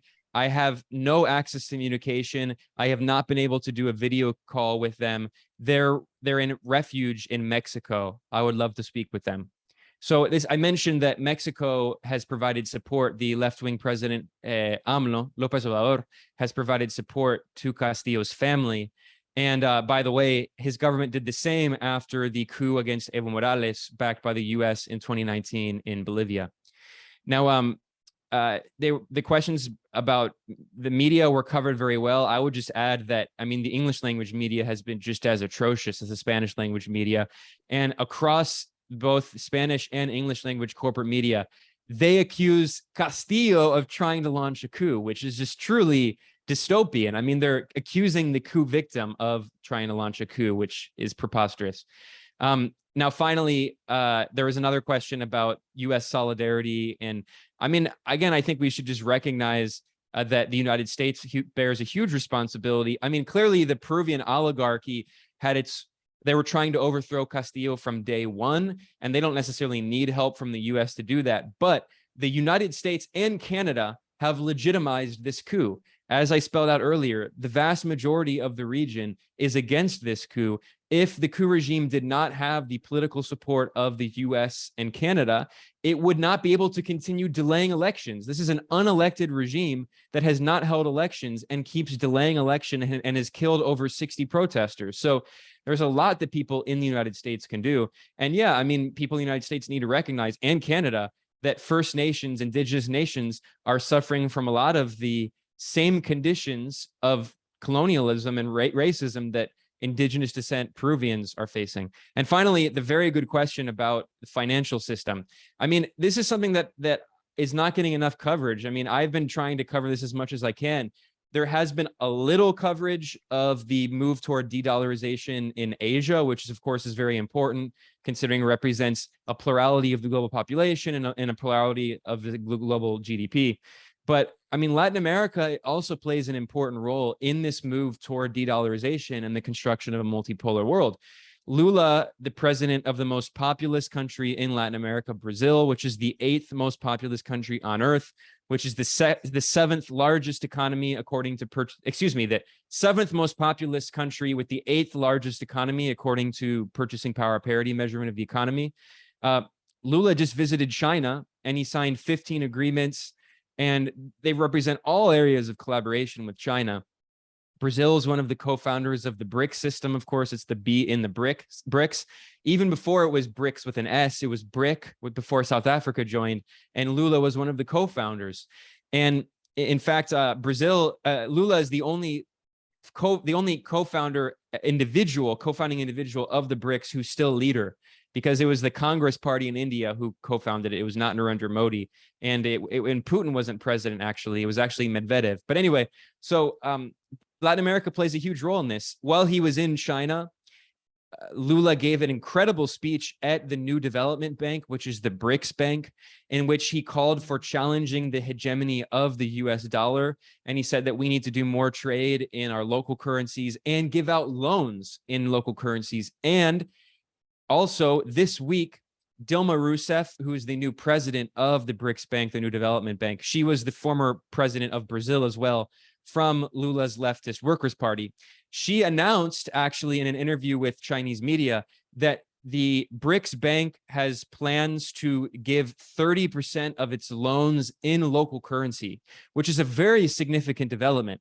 So now we're seeing financing, not just trade, but financing in local currencies, which is going to be very important for countries in Latin America and Africa that have suffered from a a lack of access to US dollars, which has been, for instance, in the case of Argentina, a huge reason for the hyperinflation we see in Argentina, which is constantly hemorrhaging its foreign exchange reserves because it has to use those dollars to service its dollar-denominated debt. And similarly in Africa, for instance, Kenya is also hemorrhaging its dollars, which is why Kenya just worked out a deal to buy energy from the UAE and Saudi Arabia in its local currency on credit because they're trying to save their dollars to service their dollar-denominated debt. So these are all massive developments. And the last thing I'll say here about Peru, now, Peru doesn't necessarily play a direct role in this because when even Castillo came in, he was his hands were so tied by the undemocratic regime in Peru. I mean, his main democratic mandate was to try to have a constituent assembly to write a new constitution, because it is impossible to have an actually democratic popular government in Peru with the Fujimorista constitution. It is not a democracy.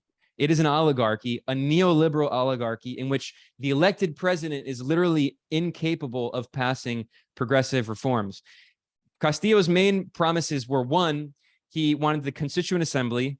He also wanted more representation for poor and indigenous descent Peruvians. And he didn't even want to, he had talked when he campaigned about nationalizing the natural resources in Peru, which are very important. I'll speak about in a second. But even when he became president, he actually watered that down because he recognized that he wasn't able to do that. All he was asking for is taxing the mining corporations so the government would have around 40% of the mining proceeds, so he could use that money to pay for education and healthcare and social services. But even that was too much for the Peruvian capitalist class. And this is, I mean, I shouldn't say this at the end. I should have said this at the beginning of my segment. But very briefly here, I just want to highlight the fact that, I mean, Peru is a commodities powerhouse. This is a very important country for the global economy. Peru is the second largest producer of copper in the entire world.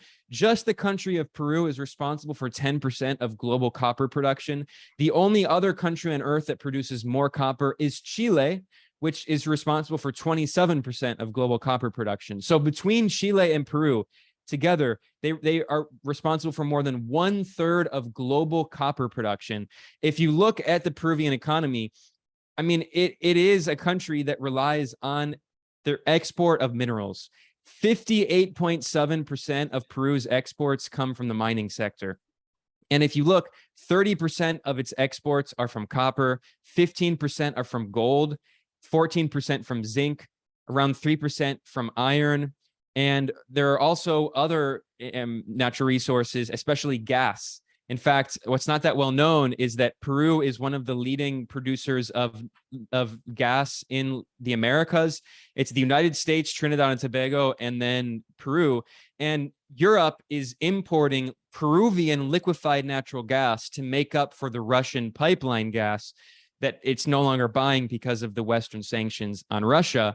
And that's why it's not a coincidence that I mean, this is an article I wrote about this, but the CIA agent turned US ambassador in Peru, Lisa Kenna, has been holding public meetings, at least publicly disclosed meetings, with the ministers of mining and energy in Peru to discuss the investments of foreign mining corporations in Peru. And if you look at those mining corporations, they're from Canada, actually represents the largest outside of Peru itself.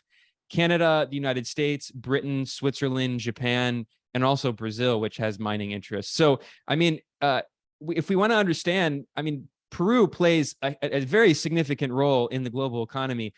And one other final note here is that Goldman Sachs, in 2022, they released a white paper called Green Metals, Copper is the New Oil. So we talked about the role of oil in the coup against Mossadegh in 1953 because he nationalized the Anglo-Persian oil company and said that the oil belongs to the Iranian people. Well, copper is the new oil. That's the word of Goldman Sachs. And especially as we transition toward renewable energy technology, Peru, like Bolivia, which was referred to as the first lithium coup, Bolivia being the world's largest producer of lithium, these countries in South America are extremely geopolitically strategic and economically important for the global economy. And that's why it's no surprise to see the CIA agent turned US ambassador talking about the importance of investment in the mining sector in Peru. Thank you very much, Ben. I've seen Abkan has a question on Radhika. Abkan, please go ahead. Yes, thank you. I know it's very late in your discussion, so my question may have to be treated largely as rhetorical. First, the observation. I trust people will agree that this is the main characteristic of Peru, and that is an extreme form of centralized political dominance and control, and an external, especially extreme form of centralization and control of the economic system. In that situation, isn't it perhaps necessary to be thinking of corresponding forms of popular organization? Now, I assume, but that's more of a question than a statement, is that there is heavy historically indigenous forms of organization, and that there certainly is the example. We can think of the revolution, the communal communist revolution in Russia, where there were pre-existing worker and soldier and farmer created councils. Aren't there? There's also the model of Venezuela, but of course it was the state itself which established the communal systems by law, and they had a constituent assembly first. But given the difficulties that the Peruvian people now face, maybe it is a rhetorical question, but one I hope for consideration, and that is the forms of popular organization that could be established based on what's there presently to begin the development of alternative parallel forms of potential governance that could challenge the system. Thank you very much. I think the answer to that is a very big fat yes. Radhika, can we have your question, please?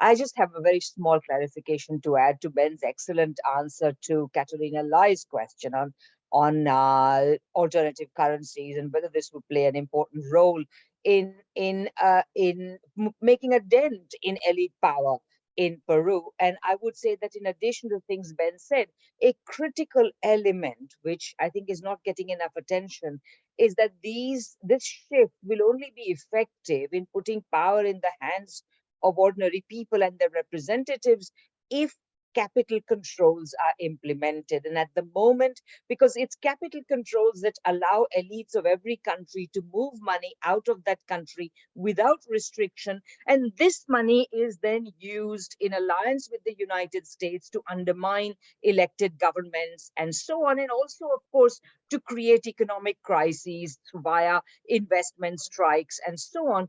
And we need every progressive in the world, in Latin America, in Asia, everywhere, needs to start thinking about capital controls, or what is sometimes in a more sanitized form called capital account management. That is to say, the government needs to have control over the public authorities. Democratically elected public authorities need to have control over how the wealth generated in that country is used and where it is taken. That's all. Thanks. Very much for that clarification. I think that will sort of not bring the Peruvian crisis to the end, but certainly our discussion.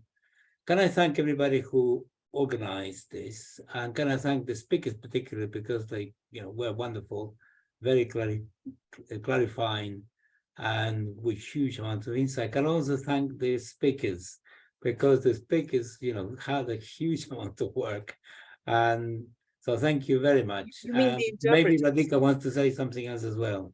Yeah, sorry, I just wanted to, I think you meant, when you said speakers, you meant the interpreters. I want to thank Julio Moraes and Arnold August, both of whom have had an enormous task today of translating continuously from English to Spanish and Spanish to English, and they have done it on a volunteer basis. So thank you very much. And thanks also to Paul Graham, who works as our videographer, and it's thanks to him that our videos are available so in such a timely fashion to view on the web. including the various clips and so on. So thanks to all these three. And of course, thanks to you, Francisco, for helping us organize this so well. My pleasure. Thank you very much, everyone. I totally Thank you. endorse the, Radhika's work. Thank you.